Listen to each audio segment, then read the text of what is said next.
99, eu dividi um pouco essa etapa de validação, porque lá eu queria falar do que aparece no edital, e aqui eu queria falar um pouco do retorno do PNLD 2023, porque exatamente nesse período que eu estou gravando o curso, eu sei que curso sobre PNLD sempre fica muito desatualizado, né? Mas tem especialmente esse fator, porque a gente está agora pela primeira vez recebendo as respostas, o retorno do que a gente fez no PNLD 2023, e inclusive a gente já entregou o impresso, né? O impresso já está chegando às escolas, fevereiro agora é a data máxima para chegar em todos os livros, e o livro digital, esse digital universal no modelo HTML5, vai entrar na plataforma do MEC agora.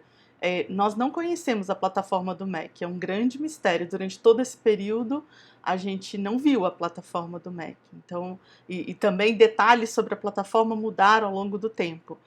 Então, na verdade, é a primeira vez que agora a gente vai ver esse livro funcionando lá, e como é que o leitor vai querer usar esse livro. Isso também é um grande mistério. E tudo isso é muito relevante para um livro digital, porque a parte de digital, de aplicativos, programação, é uma das mais sensíveis ao que tem sido chamado de experiência do usuário.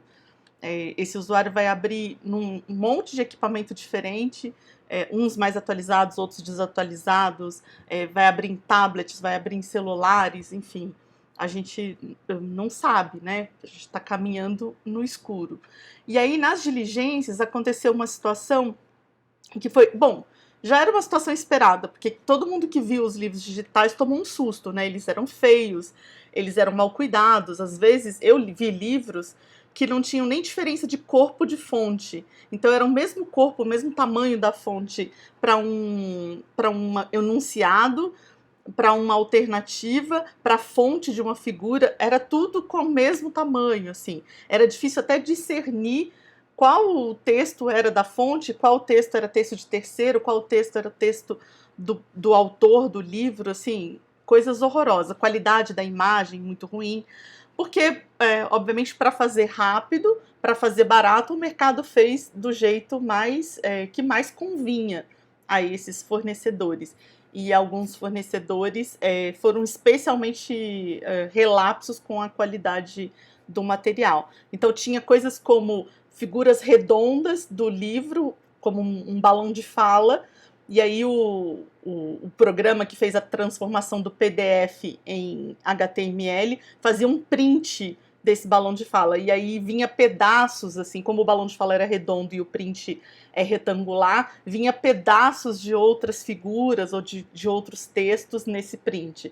E o print com uma qualidade muito abaixo do necessário, então quando você fazia um zoom, pequeno zoom, ele já aparecia os pixels bem grandes, né? E aí a Federal de Alagoas, ao que me parece, porque eu não participei dessa reunião em que essas coisas foram mais bem apresentadas, infelizmente eu não pude participar.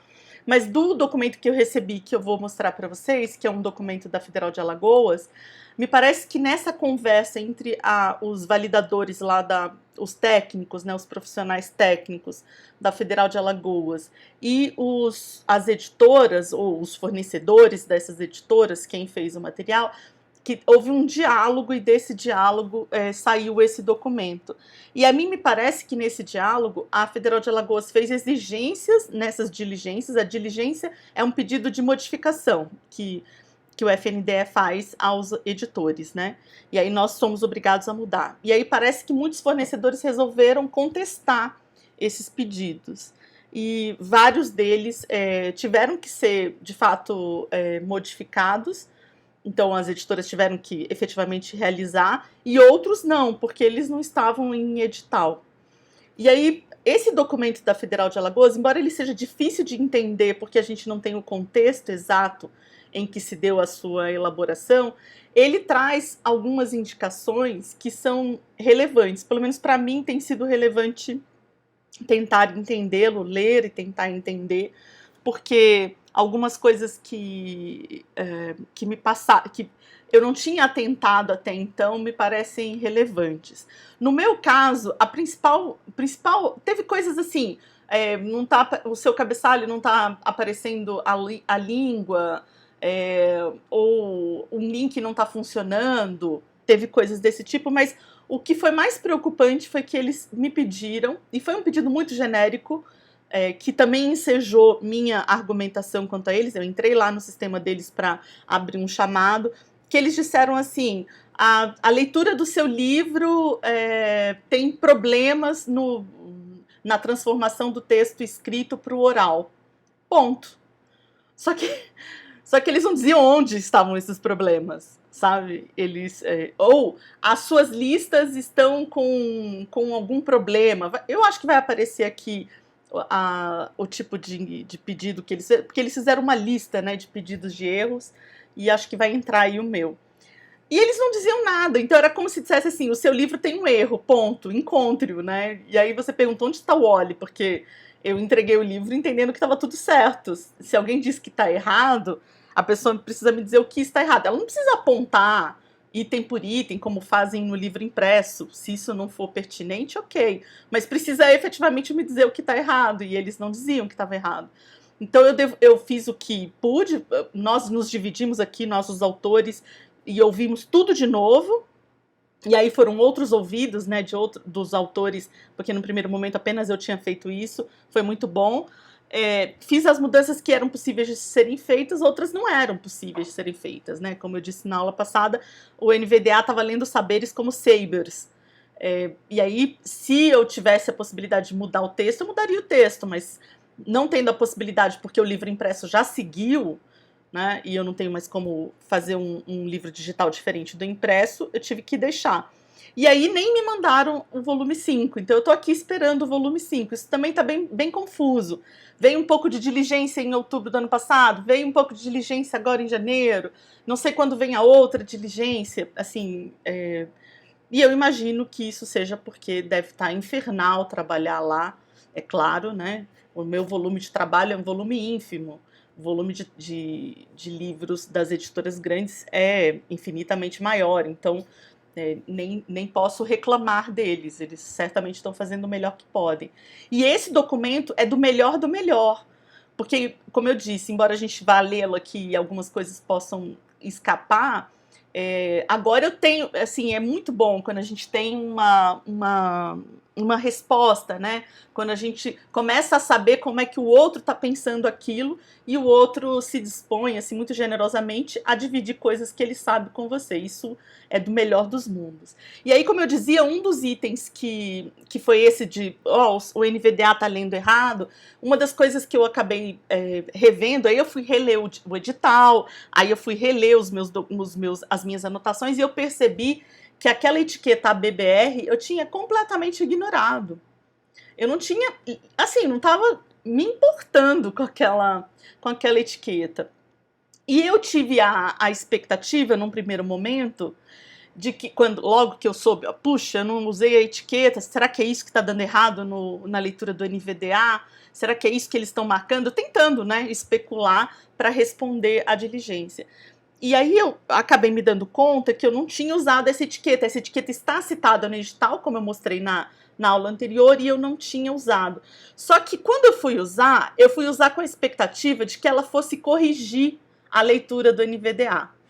Então eu vou mostrar aqui para vocês no editor, primeiramente no editor de HTML, o que eu fiz. Eu mostrei na aula passada a leitura desse trecho aqui do texto, ó. De onde vem o pão de queijo, blá blá blá, e vem as orientações para o professor. E aí aqui numa das orientações para o professor, que é uma referência bibliográfica, essa daqui, apareciam algumas siglas e algumas abreviaturas. Então aparecia a sigla SP, aparecia a sigla CNN, que é da emissora, né, de TV. Aí aparecia aqui duas abreviações, na verdade. Agosto, que está abreviado aqui, AGO, ponto. E aqui no final aparecia dezembro, que o programa estava lendo 10, né?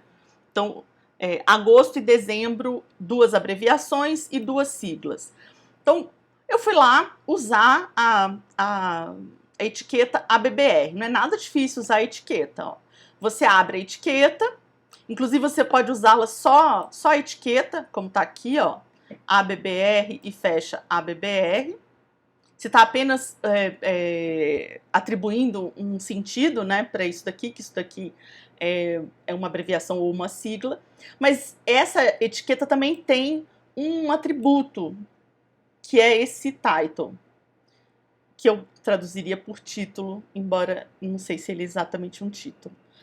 Qual que era a minha expectativa? Tá, eu ia colocar essa etiqueta.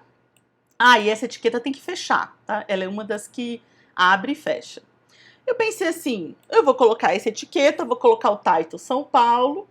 Quando eu abrir no NVDA, ele vai ler opções de onde comer em São Paulo. Eu pensei que o que eu colocasse aqui seria o que o NVDA iria ler. Que essa etiqueta funcionaria como uma etiqueta Say As, que é uma etiqueta quando você usa um sistema, um código de programação chamado SSML, que do que eu já pesquisei não está presente no HTML5, tá? Que aí tem uma etiqueta que, se não me engano, é Say As, quer dizer, diga isso como. Então, em vez de dizer SP, diga São Paulo. Né? Em vez de dizer aqui do lado, ago, ponto, diga agosto. Em vez de dizer 10, ponto, diga dezembro. Mas não foi isso que aconteceu. Eu vou colocar aqui. Agora só esse trechinho, tá? Não vou fazer vocês ouvirem tudo de novo. Só esse trechinho para mostrar como é que o NVDA tá lendo esse coisa. Eu vou colocar o microfone aqui perto do computador. Receitas com queijo, como a chipa, pini, China. Dia do pão de queijo, a história, a receita e opções de onde comer em sp.cnn Brasil, 17 de agosto. 2022 disponível em https://med.net/pau. Acesso em 2710. 2020. Então, como... peraí que o NVDA não para. Eu tenho problemas aqui em fazê-lo parar. Pronto, agora parou. Então, o que acontece? Ele continuou lendo do mesmo jeito, tá? Onde estava SP, ele continuou lendo SP. Onde estava CNN, aqui no CNN eu não tinha colocado nenhum title, né? Então não tinha uma expectativa. Mas onde estava Ago, ele continua. Se não me engano, ele leu agosto. Às vezes ele lê a abreviatura certa, às vezes não, mas em dezembro ele leu 10. E, enfim, não aconteceu o que eu achava que estava acontecendo, eu fiquei um pouco frustrada. Aí eu fui abrir, olhar de novo, assim, com calma, né? O arquivo aberto no navegador, e eu percebi, não sei se dá para ver, deixa eu aumentar um pouquinho mais o zoom aqui, e eu percebi aqui, ó, uns pontinhos aparecendo embaixo de onde eu tinha colocado o title. E aí, quando você coloca o mouse em cima, aparece o texto. Então aqui, não sei, tá tão pequeno, não sei se dá para ver. Aqui, por exemplo, tá aparecendo São Paulo, que é o que tá escrito lá. Aqui tá aparecendo agosto. Aqui tá aparecendo dezembro. Então, do que eu entendi, é uma explicação que vai aparecer aqui quando você colocar o mouse em cima. E no NVDA, quando você coloca o mouse em cima dessas marcações, ele lê esse texto São Paulo. Então, quando eu coloco o mouse em cima de SP, ele lê São Paulo. Deixa eu ver se eu consigo fazê-lo funcionar aqui no NVDA. Só um momentinho. Deixa eu abrir aqui o... Botão. Reprodução do livro do estudante estudando com freio de texto. SP. Vou fazer de novo que eu estava testando aqui. Vamos lá. Vou colocar um microfone e aí vou colocar o meu mouse em cima. Ele vai fazer um texto grande, completo. Fiquem atentos. Frame de texto. SP. Parágrafo. Frame de texto. Agosto. Frame de texto. 10. Documento. Então, ele lê frame de texto São Paulo, frame de texto agosto e assim por diante.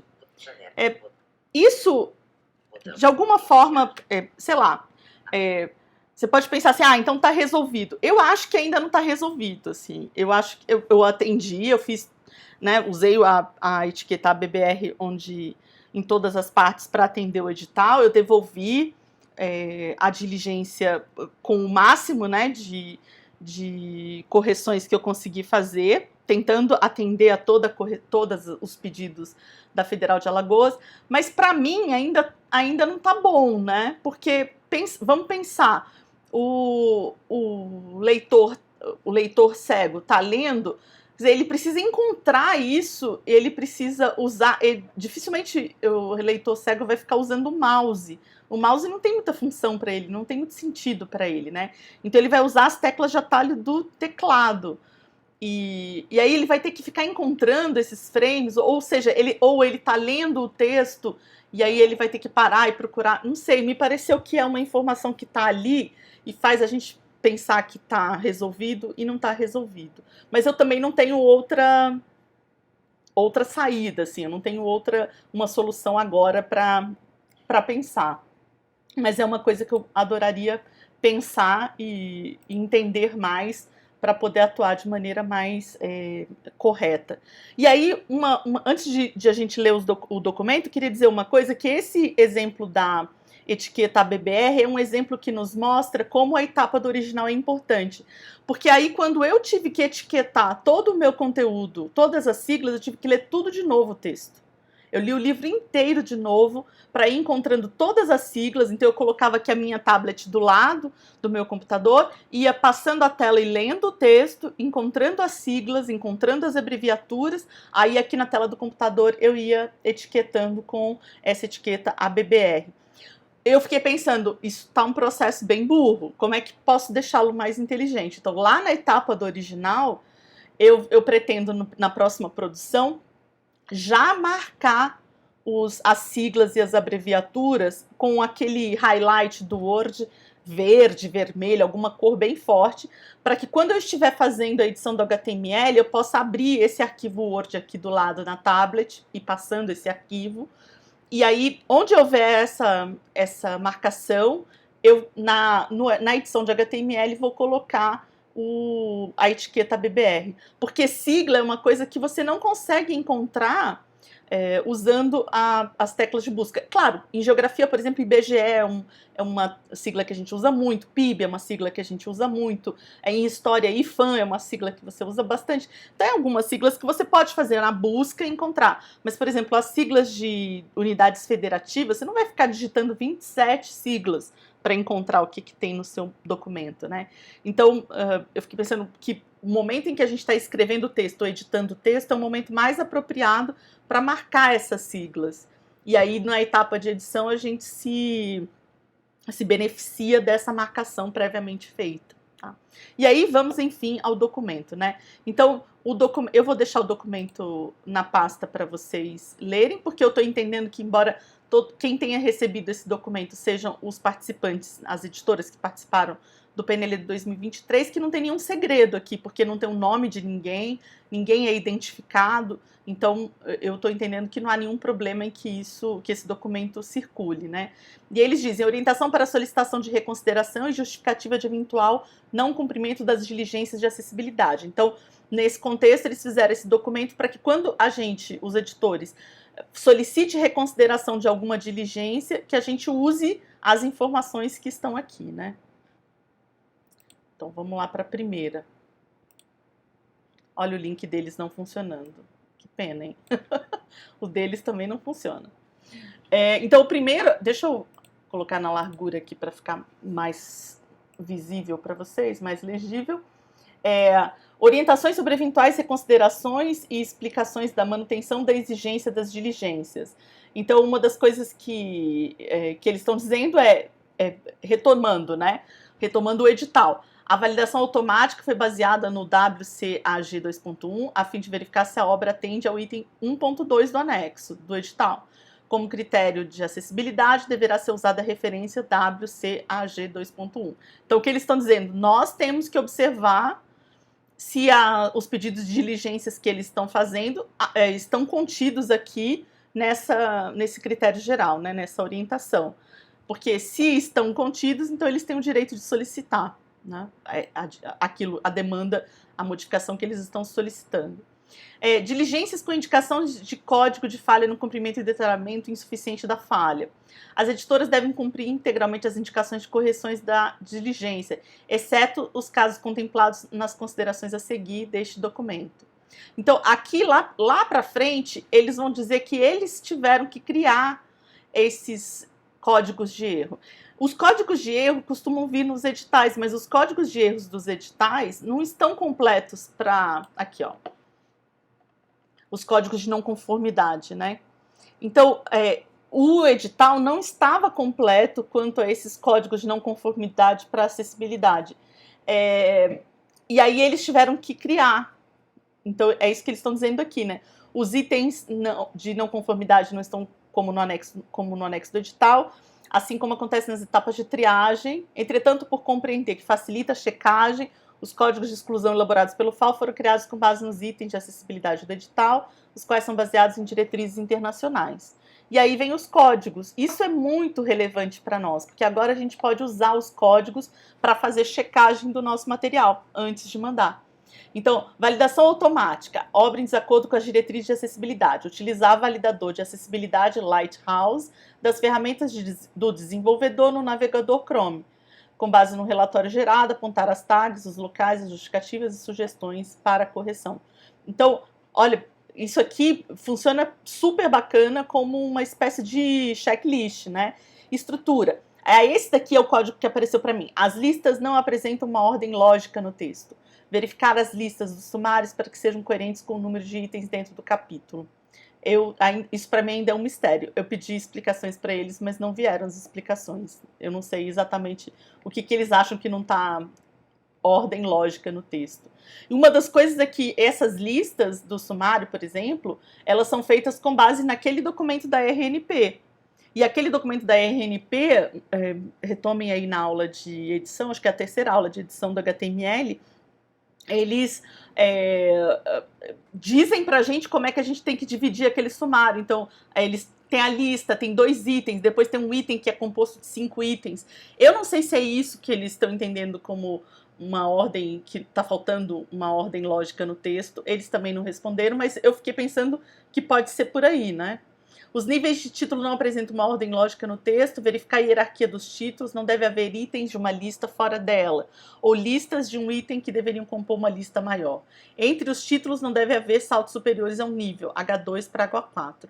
Isso é uma coisa que o validador 1 lá do edital resolve pra gente. Quando a gente salta, né, de H2 para H4, H3 para H5, ele informa isso como um erro pra gente. Agora, isso daqui, verificar a hierarquia dos títulos, não deve haver itens de uma lista fora dela, ou listas de um item que deveriam compor uma lista maior. Eu não entendi. Talvez, a minha hipótese, foi isso que eu verifiquei no meu, é se quando você tem itens de uma lista que tem respostas para o professor, por exemplo, tem perguntas, atividade, A, B, C, D, E, isso é uma lista.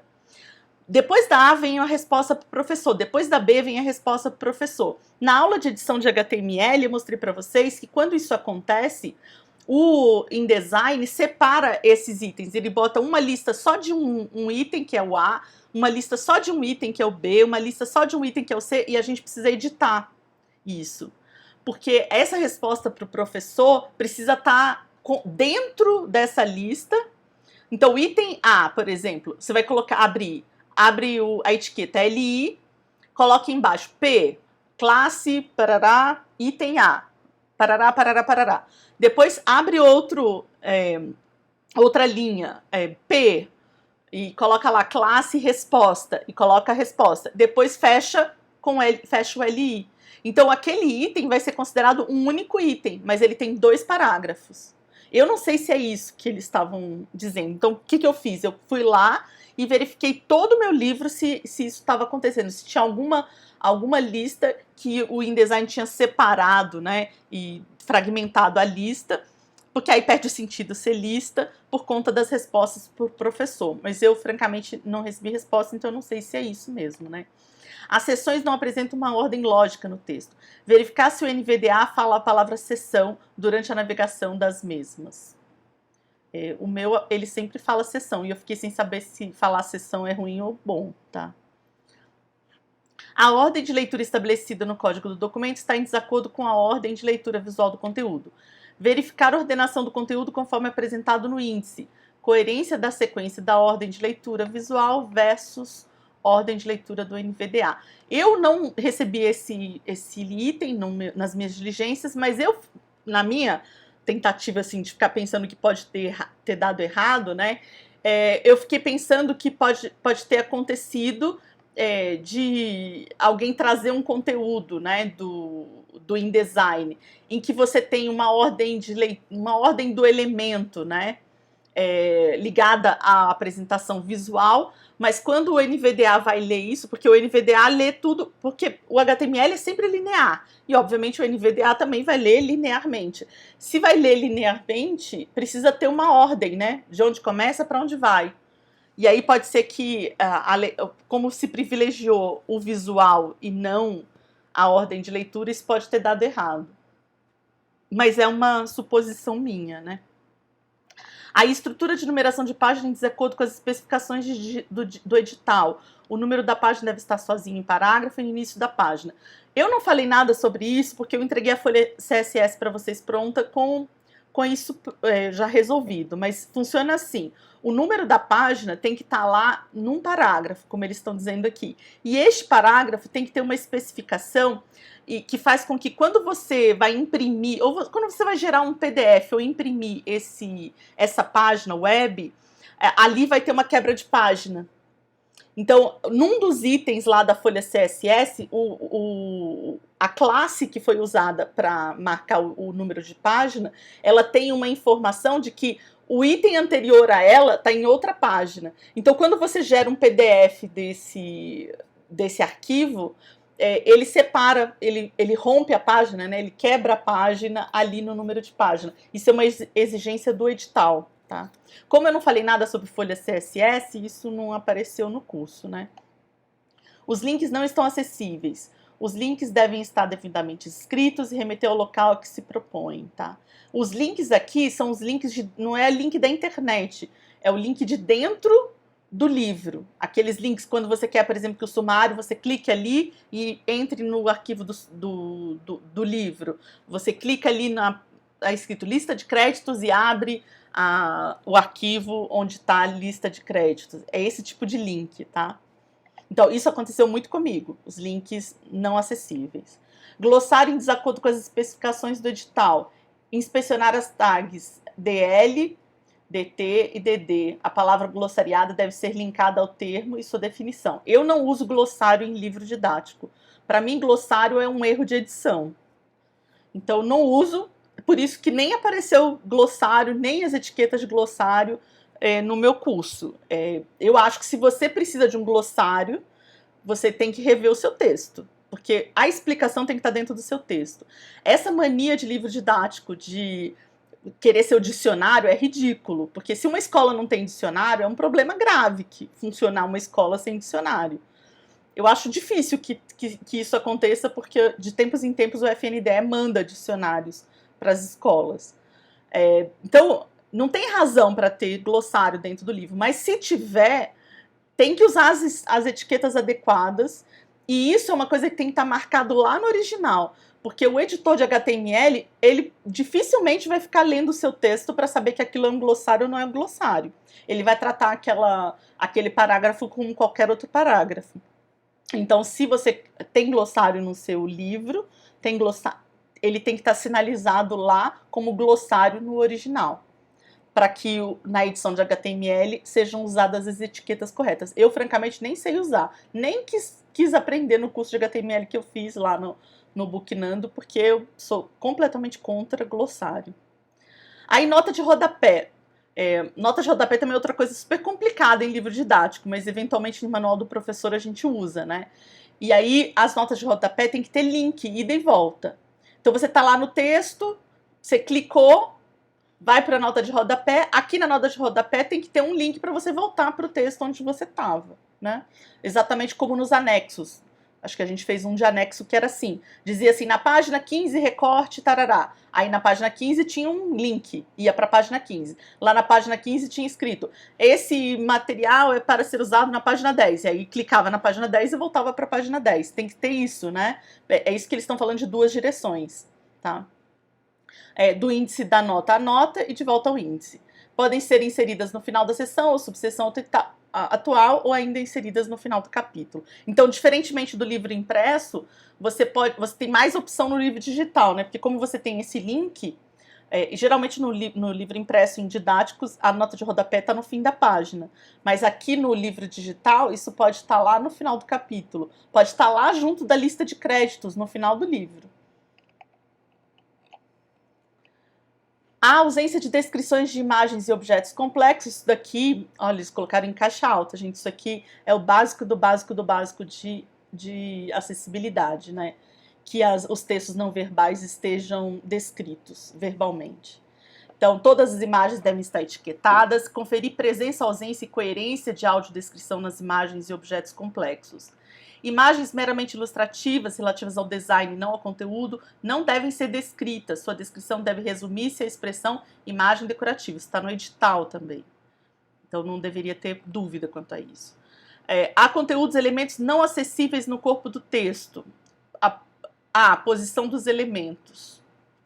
Então, deixa eu ver o que eu não lembro desse. Conferir o contexto das palavras que indicam... sim. Que indicam posição dos elementos. Por exemplo, abaixo pode ser substituído por a seguir. O mesmo para expressões equivalentes.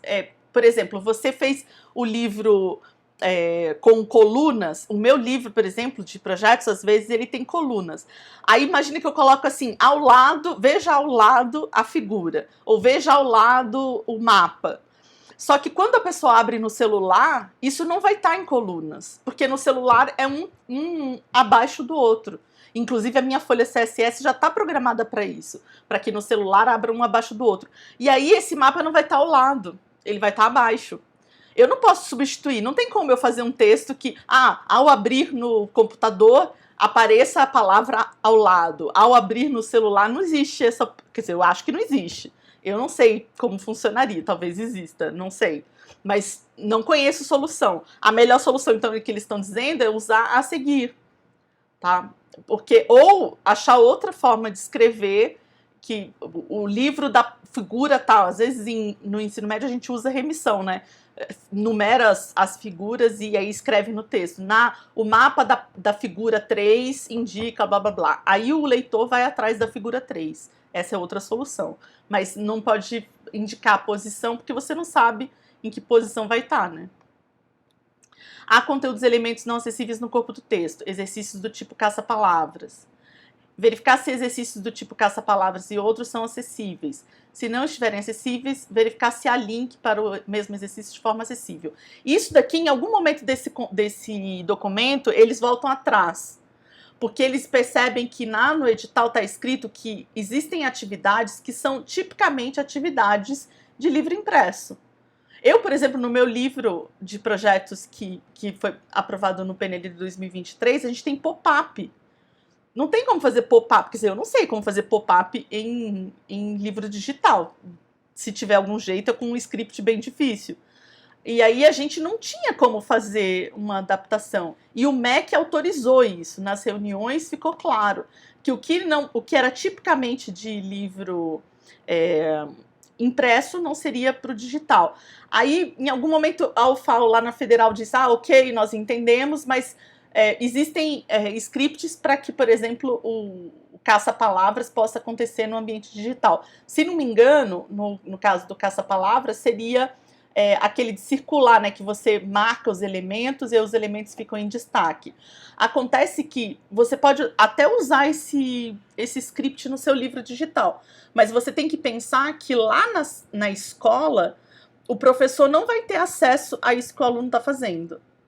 Porque essa é uma coisa que apareceu demais e que tem aparecido demais aqui no livro digital universal, que muita gente faz curso de inglês e usa um livro digital cheio de interações lá da escola. E aí funciona assim, cada pessoa está no seu computador ou tablet ou celular e você fez o exercício, caça palavras. Você caçou as palavras, clicou lá nas palavras, destacou, circulou, whatever. Num determinado momento, o professor fala assim, vou ver o que vocês acharam, o que vocês conseguiram. E aí esse professor tem acesso ao que você fez. Por quê? Porque quando você está fazendo, aquilo está indo para um banco de dados. E esse banco de dados é acessado pelo professor. Do mesmo jeito, eu já fiz curso de inglês em que a gente escrevia o texto e o professor corrigia o texto. O professor recebia esse texto lá e corrigia à distância e a gente recebia a resposta corrigida. Por que isso acontecia? Porque atrelado a esse script tinha um banco de dados e esse professor acionava esse banco de dados. Isso não acontece nesse livro digital do MEC. Por várias razões, né? Eu imagino que já saibam algumas, né?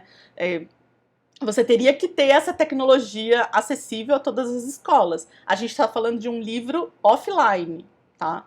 Então, você pode ter um script lá de arrastar as coisas na tela, ou de marcar e destacar, use esse script, mas você tem que pensar que o aluno vai fazer isso e o máximo que ele pode fazer para mostrar isso pro professor é chamar o professor, para o professor vir olhar a tela dele, ou tirar uma foto e mandar pro professor, tá? O professor não vai ter acesso, ele não vai poder, por exemplo, ver como é que a turma foi, vamos ver quem errou, quantos erraram, quantos acertaram, não vai ter essa possibilidade, né? Então, as transformações de atividades que são exclusivamente impressas para o meio digital, por meio de scripts, esbarra em várias dessas restrições. A gente precisa estar atento a isso. Há conteúdos e elementos não acessíveis no corpo do texto, indicações incompatíveis com o livro digital. Exemplo, não escreva neste livro. Eu fiz uma dessas alterações, não sei se ficou assim explícita.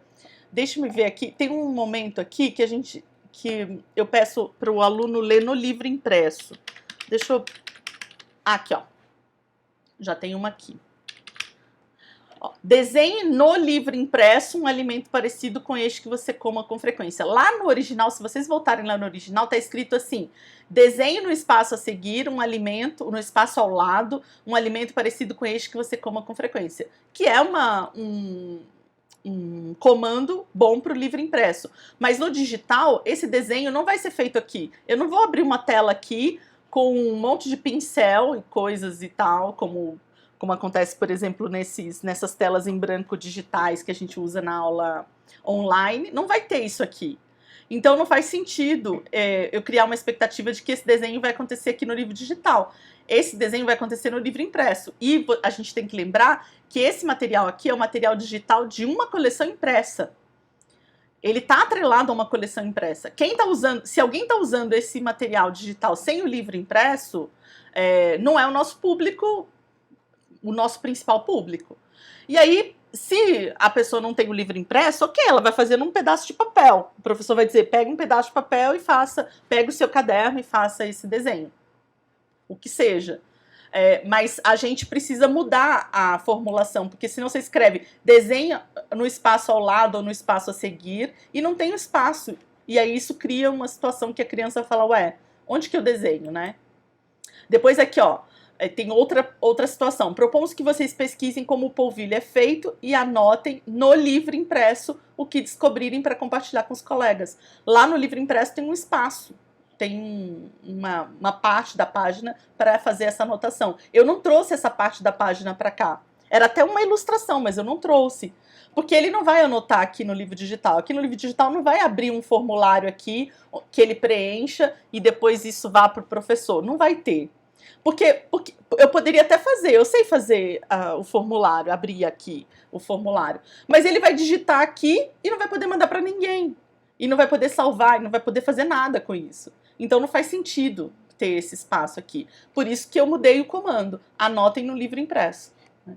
Deixa eu ver se tem outro aqui. Ó, marque no livro impresso todas as alternativas que o entrevistado indicar. Aqui tinha uns quadradinhos. Aí deu um trabalho infernal para botar esses quadradinhos. E tinha um quadradinho com um espaço em branco para o aluno preencher.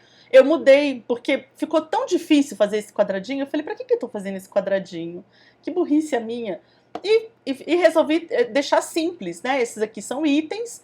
E lá no livro impresso, sim, tem o quadradinho para eles marcarem e tem até um espaço em branco para eles preencherem com alguma outra alternativa, tá? Então eu fiz um ajuste, né? E aqui o anexo no livro impresso, recorte a peça abaixo e sobrepõe a página 10. Até tem o recurso de arrastar, eu poderia tentar conseguir o script de arrastar e levar isso daqui para a página 10, enfim. Mas eu achei que não valia a pena o esforço. Então, a minha adaptação foi essa. No livro impresso, recorte a peça abaixo. Se esse material fosse exclusivamente digital, aí não ia ter por onde correr. Ou não entra essa atividade, ou essa atividade vai ter que ser com o comando arrastar. Porque daí não tem livro impresso para ter esse apoio, né? Aí, há conteúdos e elementos não acessíveis no corpo do texto. Esse aqui entrou para mim. Palavras e expressões lidas incorretamente pelo NVDA. Conferir leitura pelo NVDA de siglas, abreviaturas, diferenciação fonética, forma. Inclusive, lá eu fiz alteração, né, na descrição de uma ilustração, porque aí era um texto alternativo, eu pude colocar o acento e aí o NVDA leu certinho. Unidades de medida, palavras estrangeiras, termos destacados, circulados, pintados, numeração romana, etc. Eu fiz essa varredura no meu livro, tá? Mas muitas vezes eu troquei, por exemplo, tava P.19, que é página, eu escrevi página. Tava metros quadrados. Teve outro caso, por exemplo, que foi de graus Celsius, que eu cometi um erro feio, assim, na hora de usar o símbolo, né? Eu usei o O. Em vez de graus, eu usei o O e fiz um sobrescrito, sabe? Que no impresso funciona perfeitamente bem, né? Mas que no digital não fazia nenhum sentido. Então eu fiz uma varredura dessas unidades de medida, de palavras estrangeiras, enfim. E isso é uma coisa que a gente precisa observar lá desde a etapa do original, né? Para não ter esse trabalho no final que eu tive. Depois as fórmulas, né, de matemática, eu nem faço ideia do quão difícil é usar essas fórmulas, eu não sei usar o MathML. Isso é matemática, física. Depois, há fórmulas não descritas de biologia. São aqueles elementos as marcações de biologia, né? Há tabelas não acessíveis.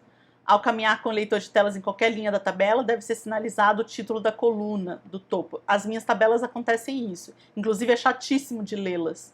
A cada leitura de linha, elas leem lá o topo. Isso acontece quando a gente marca, né, o topo lá, o head da tabela corretamente. E aí elas vão lendo automaticamente. Cada vez que vai ler a linha, ler a tabela lá no alto. Essa é uma atividade que vocês poderiam fazer, né? Pegar esse material, tem uma tabela lá na última página, uma tabela de links, e ouvir no NVDA, para vocês verem como é que é lida uma tabela. É muito interessante. É chato, mas é muito interessante. As cores utilizadas para destaque em textos ou quadros, boxes, estão em desacordo com o nível de contraste. Essa é uma coisa que o Lighthouse resolve pra gente, ele avisa. Então, o que pode ter acontecido é que muitos produtores podem não ter passado pelo validador do Lighthouse, porque o Lighthouse não deixa passar com nível de contraste. Tudo ele verifica. O único que ele não verifica é a imagem raster. Então, se tem falta de contraste numa imagem JPEG, por exemplo, aí ele não tem como verificar. Mas se está em SVG e se é a cor, por exemplo, de um texto, ele verifica. Se tem um fundo, ele verifica. Esses contrastes, ele verifica. Há elementos interativos não acessíveis, como botões. Então, botões devem estar devidamente etiquetados e executar a ação proposta. Há elementos interativos não acessíveis, como formulários e caixas de seleção. Conferir se formulários de preenchimento ou caixas de seleção são editáveis para preenchimento utilizando o leitor de tela. Isso daqui deu um pouquinho de trabalho para mim, porque eles escrevem a ausência de landmarks. E aí, aqui na frente do texto, eles admitem que isso não estava em edital e que foi um pedido que eles não poderiam ter feito. Vou achá-lo aqui para vocês, para mostrar para vocês. Aqui, ó. Diligências relacionadas ao uso de landmarks. O uso de landmarks não foi especificado diretamente no edital, assim, diligências que exigem estritamente a inclusão de landmarks poderão ser ignoradas, se a obra fizer uso de outros elementos HTML com semântica capaz de prover o entendimento necessário aos usuários de leitores de tela. Foi o que aconteceu com o meu. Eu não recebi essa diligência, tá? Mas cabe perfeitamente ao meu conteúdo. Eu usei os títulos de sessões. Então, por exemplo, quando eu botei para ler o material para vocês, quando chega na sessão de orientação do professor, aparece assim, não sei se aparece sessão, mas acho que aparece sessão, orientações ao professor, marca, tarará. Então, isso indica, né, para a pessoa que é cega que aquele conteúdo, qual que é o sentido dele, né? Qual que é a função dele ali? Que ele não faz parte daquele conteúdo anterior, ele é uma orientação que está ali. Eu até acho que eu deveria ter marcado, e na próxima produção eu vou marcar, as respostas para professor. Porque eu acho que as respostas para professor, em alguns casos, não fica bem marcado para o leitor que aquilo diz respeito não ao livro do estudante, mas a uma comunicação feita com o professor. Nesse sentido, quem usa professor, que é como vocativo, né, tem editoras que usam isso. Toda resposta do professor começa com professor, verifique, professor, espera-se que... Eu não gosto muito, mas nesse caso ajuda a resolver. Mas o que são? Mas aí, quando eu fui pesquisar o que são as landmarks, eles até dão aqui, ó, uma dica, né? Eles dizem assim: o descritivo de tecnologias na página 7 faz referência a DAISY, base de conhecimento de publicação acessível. Assim, pode-se concluir que o uso de landmarks seria uma boa prática. Aí eles listam aqui alguns sites que têm boas informações. E aí eu achei incrível isso. Inclusive, eu vou aprender a usar, não sei ainda, por isso que não está no curso, para poder incluir nos meus materiais. Porque essas landmarks são espécies de marcações de região. Então, por exemplo, se você tem uma parte da sua página que é de explicação, você pode marcar essa página, todo esse conteúdo dentro de uma região e dar um nome. Explicação sobre não sei o quê. Depois, se tem uma parte que são atividades, ou que são experimentos, ou que são perguntas, você pode marcar todo esse conteúdo numa outra região e dar um título, sei lá, atividades. Se tem um experimento, você pode marcar todas as instruções do experimento numa região e dar um nome. Por que isso ajuda tanto? Porque quando a gente está usando o NVDA, a gente pode ir passando por essas regiões, essas áreas marcadas, que são chamadas aí de landmarks, com teclas de atalho.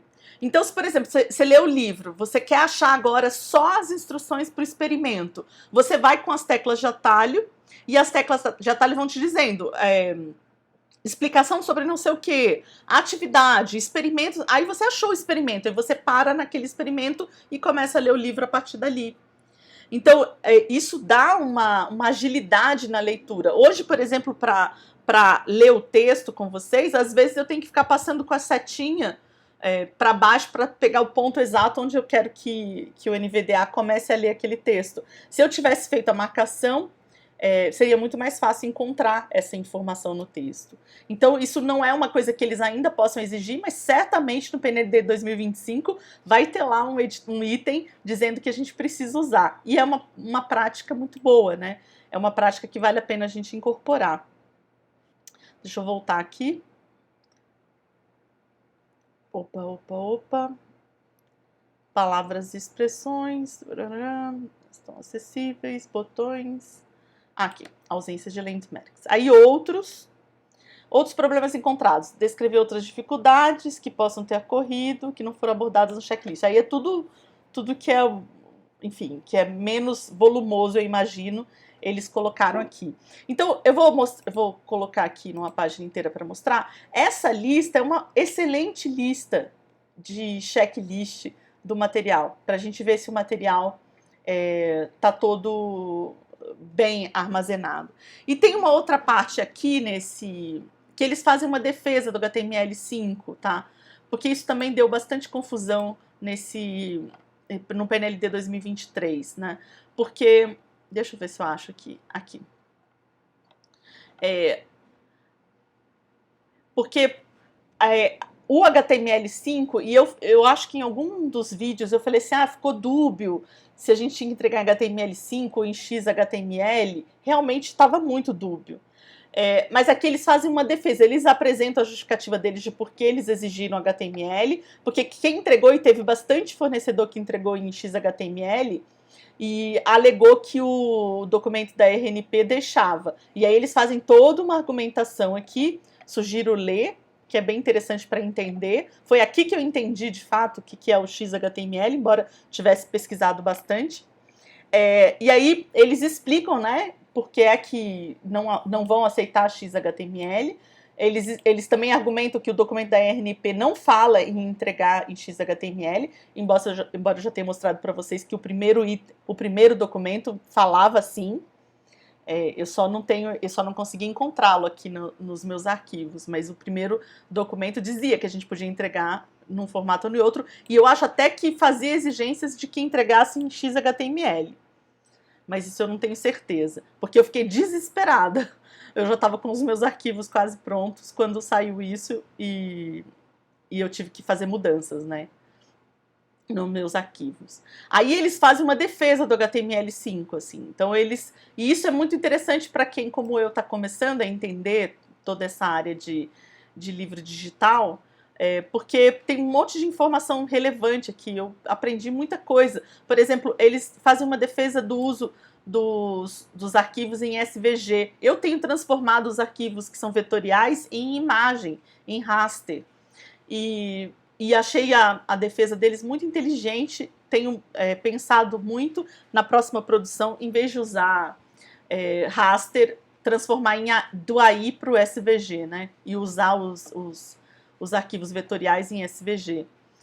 Depois eles fazem uma defesa da semântica, né, de como é que houve uma evolução no HTML5, e aí eles apresentam de novo esses elementos do HTML5 para mostrar como a indicação da função de cada item, de cada texto no HTML5 já nos ajuda a informar o tipo de conteúdo que tem ali.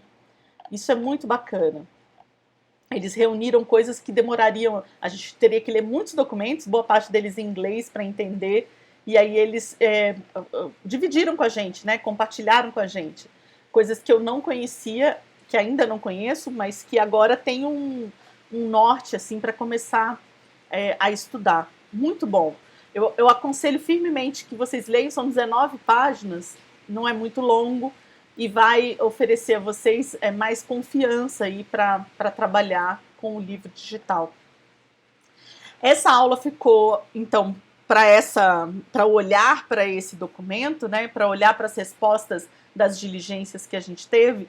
E aí eu queria sintetizar a minha impressão. Eu tenho percebido que houve uma frustração em relação aos livros digitais, tá? Que a expectativa, tanto dos funcionários do FNDE, quanto dos funcionários da Federal de Alagoas, quanto dos funcionários da RNP, era de que os livros tivessem uma qualidade maior e que o que nós apresentamos tinha menor qualidade. Eu tive essa impressão, eu conversei com pessoas que também trabalharam no livro digital que tiveram a mesma impressão de que houve uma frustração deles. Obviamente, se a gente atender o edital, não tem muito o que fazer com essa frustração, mas eu acho importante sinalizar isso, porque essa frustração talvez também seja, ou muito provavelmente também seja a frustração da escola, né? Imagina o difícil que é você convencer professores a trabalharem com livro digital. Eu sou professora do ensino médio e meus alunos sabem usar celular e tudo mais, mas eu sei muito bem que vou ter muita dificuldade quando esse livro digital entrar na escola. Vai ser um tal de eu não tenho login e senha, eu perdi o login e senha, eu não consegui baixar o livro. Vai ter muita confusão, mesmo eles sendo adolescentes. E eles vão demandar de mim um conhecimento que eu não vou ter. Isso cria muita insegurança para nós na escola. Então, imagine todo esse esforço e aí a gente entrega um livro que está abaixo, né, da expectativa deles. De fato, isso é preocupante. Então, também atender às demandas e às expectativas desses funcionários técnicos, principalmente dos mais técnicos que entendem de livro digital, também é um jeito de a gente atender a uma possível demanda dos nossos clientes, né? No fim, são isso. A gente tem uma editora quem usa o nosso livro é nosso cliente.